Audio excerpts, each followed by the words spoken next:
Earthquake क्यों आता है? क्योंकि लगातार हमारा हम लोग जान रहे हैं कि धरती में लगातार 3 टाइप का मूवमेंट होता है। ये धरती आपका जिसमें रखा गया सेस्मोग्राफ को, तो क्या होगा देखते हैं हम लोग। ये अभी नॉर्मल लाइन ड्रॉ हो रहा है स्ट्रेट, क्यों? क्योंकि अभी अर्थक्वेक नहीं आया, लेकिन मान के चलो ये अर्थक्वेक आया और धरती को शेक की, तो देखो थोड़ा सा टेढ़ा मेढ़ा लाइन ड्रॉ होना स्टार्ट हो गया।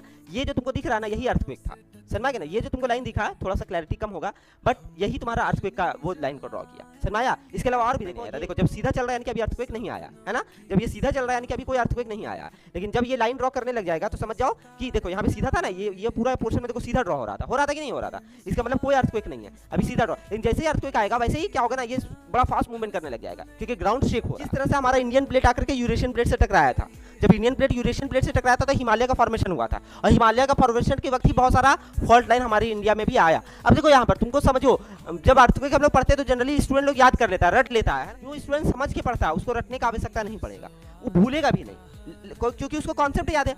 कॉन्सेप्ट जिंदगी भर शायद याद रहेगा या लॉन्गर ड्यूरेशन तक याद रहेगा। रटा क्या होगा ना, आज पढ़े बहुत मुमकिन है 10 दिन में साफ हो जाएगा, बट कॉन्सेप्ट अगर तुमको पता है तो तुमको शायद वो सालों साल तक याद रहे। देखो यहाँ पर ये जब इंडियन मास यहाँ पे आकर टकराया तो अभी हम लोग आगे पढ़ेंगे सारा जोन्स को, लेकिन तुम लोग अपने से बताओ कौन सा एरिया जो होगा जो सबसे ज्यादा भूकंप का प्रभावी होगा इंडिया में, कौन सा एरिया होना चाहिए तुमको?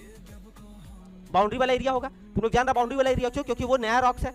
तुम लोग को बताए हैं जो न्यू रॉक्स का फॉर्मेशन होता है वो बहुत ज्यादा थिन होता है एज कंपेयर टू बाकी सारा रॉक्स, क्योंकि न्यू रॉक बन रहा है, और जब न्यू रॉक बनता है तो वो अभी स्टेबल नहीं हुआ है। क्योंकि वो स्टेबल नहीं हुआ है तो उसमें भूकंप आने का चांसेस ज्यादा होता है ना। तो देखो, तो इंडिया जो कि ये वाला एरिया आकर टकराया था हमारा यूरेशियन प्लेट से, तो पूरा ये वाला एरिया ज्यादा प्रोन होगा अर्थक्वेक के लिए, बोलो हाँ। और एक्चुअली में भी जब हम लोग पढ़ेंगे तो देखेंगे ये वाला एरिया सबसे ज्यादा प्रोन है अर्थक्वेक का।